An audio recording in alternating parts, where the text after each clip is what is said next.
আসসালামু আলাইকুম everybody, this is ফিয়া আহমেদ। আজকে কথা বলবো গানসের একটি মেকানিক্যাল কিবোর্ড নিয়ে, যেটির মডেল হচ্ছে GS3180 Pro।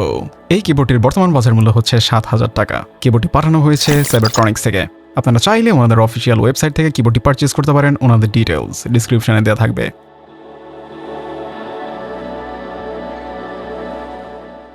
বলা যায় এই কিবোর্ডটি গানসের ES101T এর চিপার ভার্সন। চাইলে আই বাটনে ক্লিক করে ES101 এর রিভিউ দেখে নিতে পারেন। এই কিবোর্ডটি যেহেতু অতটা প্রিমিয়াম না, সো এই কিবোর্ড বক্সও অতটা প্রিমিয়াম নয়। সো অ্যাভারেজ কিবোর্ডের মতোই বক্সের কোয়ালিটিও অ্যাভারেজ। বক্সের মধ্যে থাকছে একটি ইউজার ম্যানুয়াল, একটি USB A to Type C কেবল যা নন ব্রেডেড, থাকছে কি কেবেন সুইচ পুলার কম্বো, 2.4 GHz এর ডাঙ্গল, 3টি এক্সট্রা সুইচ, এক বস্তা key caps, dust cover and keyboard.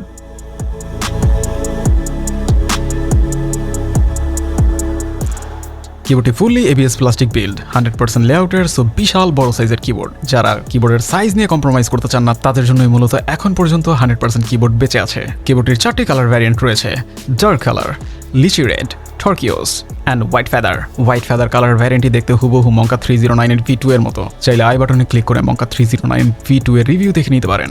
Plastic বিল্ডের কিবোর্ডের সাইজ বড় হওয়া মানে হচ্ছে কিছুটা ফ্লেক্স তো হবেই, আর এই কিবোর্ডের ক্ষেত্রেও তার ব্যতিক্রম নয়। ফ্লেক্স করার চেষ্টা করলে কিছুটা ফ্লেক্স হয়, তবে এক্সেসিভ নয়। প্রতিটি কিবোর্ডের ওয়েট কাছাকাছি হলেও কিছুটা কম বেশি রয়েছে। কিবোর্ডগুলোর ওয়েট হচ্ছে 1057 গ্রাম, 1095 গ্রাম, 1061 গ্রাম অ্যান্ড 1052 গ্রাম। প্রিভিয়াস ভিডিওতে ম্যাকলাইনের অ্যাকুরেট 900 গ্রামের একটি কিবোর্ড রিভিউ করেছি, চাইলে আই বাটনে ক্লিক করে দেখে নিতে পারেন। কিবোর্ডের মধ্যে কোনো ধরনের ব্র্যান্ডিং করা হয়নি, তবে নিচের দিকে গানসের একটি স্টিকার দেওয়া রয়েছে। কিবোর্ডের মধ্যে নব এন্ড ডিসপ্লে কম্বো দেওয়া হয়েছে, যা হোয়াটসঅ্যাপেবল। অ্যারো কি এর উপরে RGB লাইট অফ অন করার জন্য ডেডিকেটেড একটি বাটন দেওয়া হয়েছে। কিবোর্ডের বেসে দেওয়া হয়েছে 5টি rubber pad and height adjust করার জন্য ডুয়াল স্টেজের অ্যাডজাস্টেবল ফিট দেওয়া হয়েছে, আর প্রতিটি ফিটেই রয়েছে রাবার প্যাড।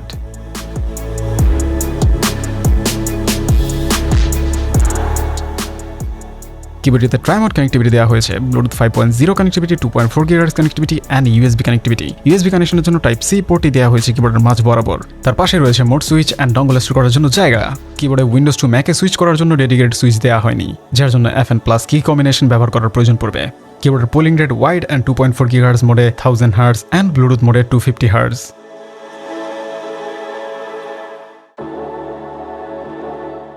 কিবোর্ডটি ডিসঅ্যাসেম্বল করা মোটামুটি ইজি ছিল, তারপরও আমার 3 মিনিট 10 সেকেন্ডের মতো সময় লেগেছে। কিবোর্ডের মধ্যে টাইনি 16টি গ্যাসকেট দেওয়া হয়েছে, যা আমার মোটেও পছন্দ হয়নি। গ্যাসকেটগুলো নিজে থেকেই খুলে চলে আসছিল, আর এতটা ছোট হওয়াতে খুঁজে পেতেও খুবই কষ্টকর হয়ে যাচ্ছিল। কিবোর্ডের PCB ডটার বোর্ডের সাথে একটি রিবন দ্বারা কানেক্টেড অ্যান্ড 2টি ব্যাটারি ডটার বোর্ডের সাথে সেপারেটলি কানেক্টেড। দ্যাটস মিন কোনো কারণে একটি ব্যাটারি খারাপ হয়ে গেলেও অন্য ব্যাটারি দ্বারা কিবোর্ডটি চলবে। কিবোর্ডের নেম প্লেট বা স্টিকার লাগানো যে জায়গাটা, তা সেপারেটেড, আর এটা কেন সেপারেট করা হয়েছে আই হ্যাভ নো ক্লু। আপনাদের কারো এ ব্যাপারে জানা থাকলে কমেন্ট সেকশনে জানাবেন। কিবোর্ডের PCB খোলার জন্য 9টি স্ক্রু খোলার প্রয়োজন পড়ে, যা মোটেও দরকার ছিল না বলে আমি মনে করি। PCB ফ্লেক্স কার্ড অ্যান্ড এর থিকনেস 1.18 মিলিমিটার। কিবোর্ডের মধ্যে সাউন্ড ড্যাম্পেনিং এর জন্য 5 লেয়ারের ড্যাম্পেনার দেওয়া হয়েছে। ড্যাম্পেনারগুলো হচ্ছে EVA foam, Poron absorbing foam, PET sound enhancement pad, IXP switch pad and Poron sound absorbing cotton. আর এই কিবোর্ডের plate material polycarbonate.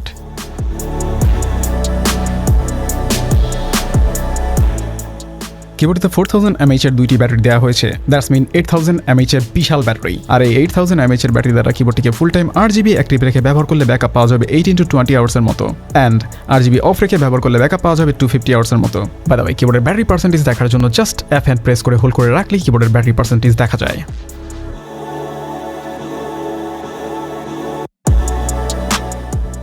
কিবোর্ডগুলোতে double shot PVD keycaps দেওয়া হয়েছে। কিক্যাপসগুলো non shine through and 3 colour অ্যাকসেন্টের। লেজেন্ডগুলো শার্প অ্যান্ড ফিনিশ ভালো, আর যেহেতু double shot, definitely accent faded হওয়ার কোশ্চেনই আসে না। কিক্যাপসগুলোর থিকনেস 1.75 মিলিমিটার থেকে 1.81 মিলিমিটার, আর এই 0.6 মিলিমিটারের ডিফারেন্স আসলে তেমন কোনো ম্যাটার করে না। অ্যান্ড এই কিক্যাপসগুলোর profile OEM।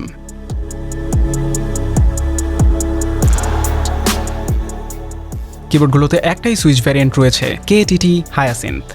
সুইচগুলো polycarbonate and POM material দিয়ে তৈরি, আর এই সুইচগুলো linear, pre travel 1.9 millimetre, total travel 3.5 millimetre, actuation force 45 gram, bottom force 55 gram, and এই সুইচগুলো লাইফ স্প্যান 50 মিলিয়ন ক্লিকস। সুইচগুলো ফ্যাক্টরি লুপ, অ্যান্ড এই সুইচগুলোর মধ্যে কোনো ধরনের স্ক্র্যাচি সাউন্ড নেই। সুইচগুলোর sound and pressing feel buttery smooth. সুইচগুলো 5 পিনের অ্যান্ড কিবোর্ডের PCBও 5 পিন হোয়াটসঅ্যাপেবল। সো কোনো কারণে সুইচ পছন্দ না হলে বা খারাপ হয়ে গেলে ইজিলি পরিবর্তন করে নেওয়া যাবে। কিবোর্ডের স্ট্যাপগুলো ফ্যাক্টরি লুপ অ্যান্ড হোয়াটসঅ্যাপেবল। স্ট্যাপগুলোর মধ্যে ভালো পরিমাণের লুব্রিকেশন করা হয়েছিল, যার জন্য র্যাটলিং সাউন্ডের প্রেজেন্স একেবারেই ছিল না।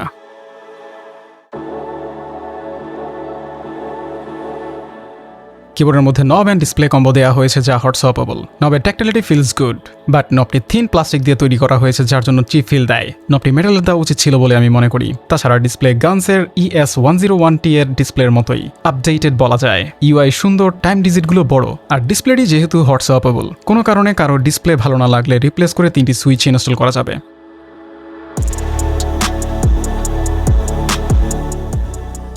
কিবোর্ডের এলইডিগুলো সাউথ ফেসিং এর ব্রাইট অ্যান্ড স্যাচুরেটেড। কিবোর্ডের যাবতীয় ফাংশন ডিসপ্লে দ্বারা কন্ট্রোল করা যায়। আর এই কিবোর্ডের একটি ডেডিকেটেড সফটওয়্যার রয়েছে যা লিঙ্ক পিন কমেন্টে দেওয়া থাকবে।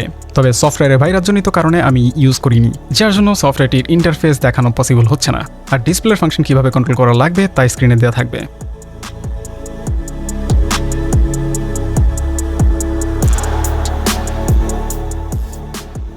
গানস অলওয়েজ ট্রাই করে বাজেটের মধ্যে তাদের বেস্ট দেওয়ার জন্য, তবে তারা এই কিবোর্ডের ক্ষেত্রে কিছুটা কস্ট কাটিং করতে গিয়ে কিছু জিনিসে চিপ আউট করেছে, স্পেসিফিকলি নব অ্যান্ড গ্যাসকেটে। আশা করা যায় গানস তাদের নেক্সট কিবোর্ডগুলোর মধ্যে এই ইস্যুগুলো ফিক্স করবে। ইন্ডিয়ান বলা যায় overall this is a very good full size keyboard. So budget যদি হয়ে থাকে 7,000 টাকার মধ্যে আর চাচ্ছেন 100% লেআউটের keyboard with good look, good sound and feeling good keyboard, তাহলে এই কিবোর্ডটি নিয়ে নিতে পারেন। আপনাদের কোনো কিছু জানার বা বলার থাকলে কমেন্ট সেকশনে কমেন্ট করুন অ্যান্ড এনজয় করুন কিবোর্ডটির সাউন্ড টেস্ট। আর আজ এ পর্যন্তই, কথা হবে অন্য কোনো দিন অন্য কোনো ভিডিওতে। সে পর্যন্ত বিদায়, আল্লাহ হাফেজ।